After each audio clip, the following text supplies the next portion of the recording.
Welcome to episode 5 of the Crackpot Podcast with James LaFond and Lynn Lockhart. This episode was taped July 11th and will be presented in 5 parts. You are listening to part 4. I think that maybe I'm more optimistic than you are about the culture and about how things might change. And so I think that's okay because it gives us something to talk about, right? I But think things are going to get better. you think so? In your Oh, way? yes. Yes, Better for things, you.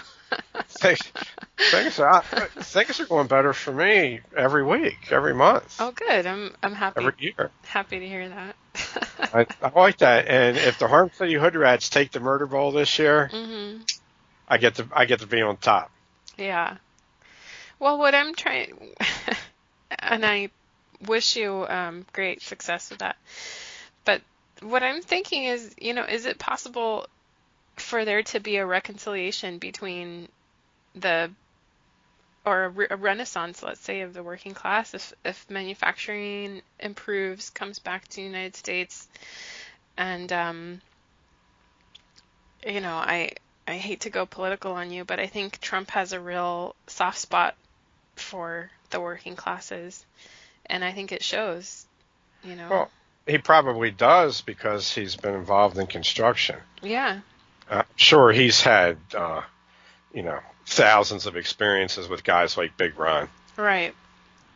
talking about grabbing women and stuff like Well, that. actually, I don't know if I had meant to tell you to get you to ask Big Ron about Trump and if he has any experience with somebody who's could be like a real estate developer that would be analogous to Donald Trump, something like that. So if that comes up, I will. yeah, He'll generally just call them the big wigs. It's yeah, a big job. If it's a small job, it's the boss and it's a guy he knows. okay. So yes, I will. Well, I will inquire about that. because what I have learned about the Trump family, basically the election was like really, it's like the Olympics or the World Cup or something. So I was really deep into it. So there was an interview with his older sons, Don Jr. and Eric, and he actually made them go out on the job sites and drive earth movers and cut rebar with acetylene torches and things like that. So those guys have been out there. I mean, that's not how they spent their whole summer, I guess, right? But they have that experience and that interaction, and they were the boss's sons. But how many billionaires know how to drive a tractor or run an acetylene torch? I don't think a whole lot of them do. And I know that Donald Trump was brought up that way by his father too. They would get out on the job sites early in the morning and make sure everything was happening. So there's something there that's different from your typical bigwig, maybe. Oh, I'm certain that he's going to try to do what he can to help the working class. Because if he doesn't get reelected for a second term. He's got a big ego. He's not. It's such a shoo-in, the two-term president now. He would look like a putz if he didn't get 2 terms. So That's true. he's going to have to do what he can to shore up his base there. But the bigger economy, that's one guy, and his tenure there is going to pass. The bigger economy is really misanthropic. It's against even having people in the manufacturing process. That's true. Yeah. So Robots. yeah. So who knows? The good thing is, though, that the one thing that always needs to be done in any society, and that working class guys are good at, is violence and mayhem. There's going to be, if you get more unemployment because of automation, then you're going to have more social unrest and you're going to have more crime. And then these guys that would have been carpenters or bricklayers, masons, You could put a gun or a stick in their hand and have them go out and whack some hood rats. I think there's going to be, well, you already have corrections and private security as our bigger growth industries in the U.S. right now. I think that's going to continue. And as you develop a police state, your working class guys are going to be banging heads. And in a lot of ways, that's probably better than framing windows and stuff. Yeah, more fun. Right. So I am optimistic. That's good. I'm glad that you are in your own way optimistic.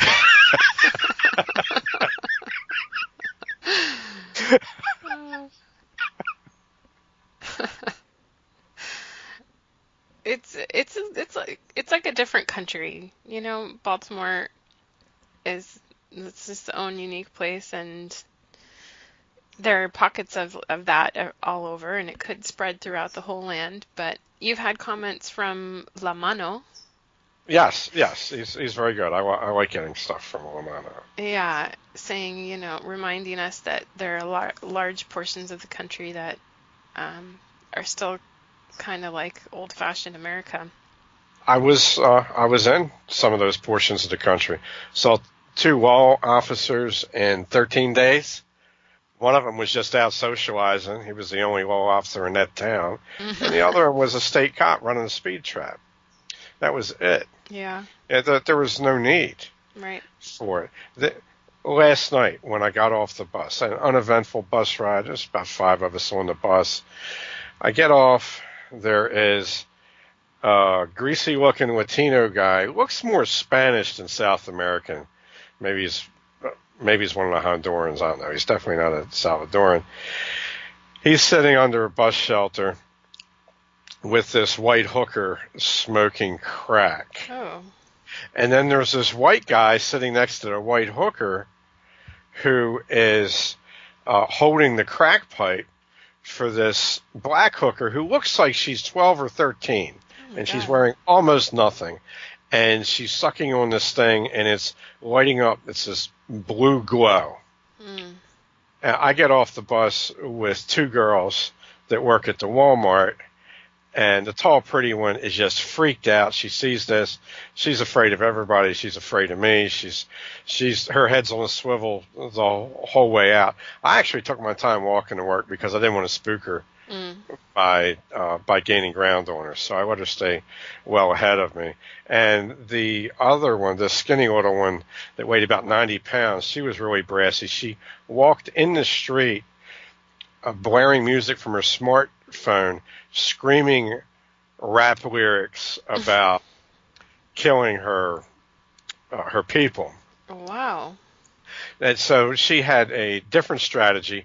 Then as I start to pass the liquor store, these 2 drunken dwarves, seriously, these guys, to put some fake beards on them, these guys could have been in The Hobbit. Wow. They're about 5'2", 250. They're not really dwarves, but they're these little teddy bear guys. They must have been coming from a role-playing game or something.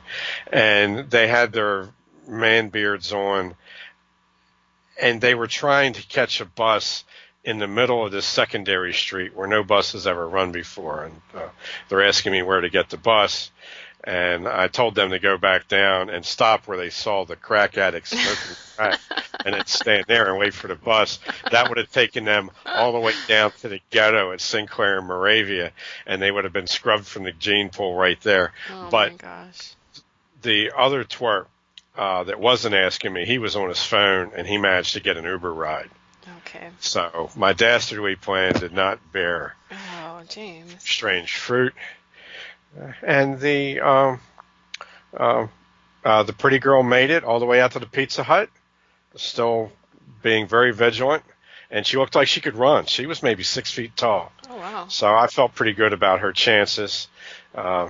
Then when I got to work, there was 2 Dindu vagrants out front playing crash-up derby with the handicap carts. So my boss has got to go out there and take the handicap carts away from these things.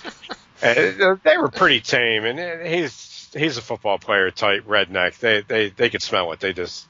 They weren't giving him a hard time. And then comes this pair, actually a good-looking white couple. They looked like they could be on a gymnastics team or something. A nice-looking young lady that's got an hourglass figure, kind of athletic, and the guy's a stud. He's like 5'6", all muscle. He's hardly wearing any clothes. She's dressed, but she doesn't have any shoes on. He is wearing only like these Speedos, and what they're doing is they're going to the cigarette can. It's got that long neck that you drop the cigarette butts in. Yeah, yeah. Got sand in the bottom of it. Yeah. And he's lifting it up, and they're sorting through the sand to get the cigarettes that haven't been smoked all the way down to the filter. That's so disgusting. Yes. Yeah. So that really, that just turns my stomach when I see that. And these people are in their early 20s. At least he looked like a guy that was able and willing to protect his woman. And, unfortunately, they're poisoning themselves in various ways. But that was a nonviolent, uneventful night. Most of my nights are like that. Yeah, well. And I've got to say, since I've been carrying Yohammer with me, the cane that Ishmael made for me, yeah. They've been giving me a wide berth. I have been getting some looks from cops, though, so I stopped carrying the knife in case.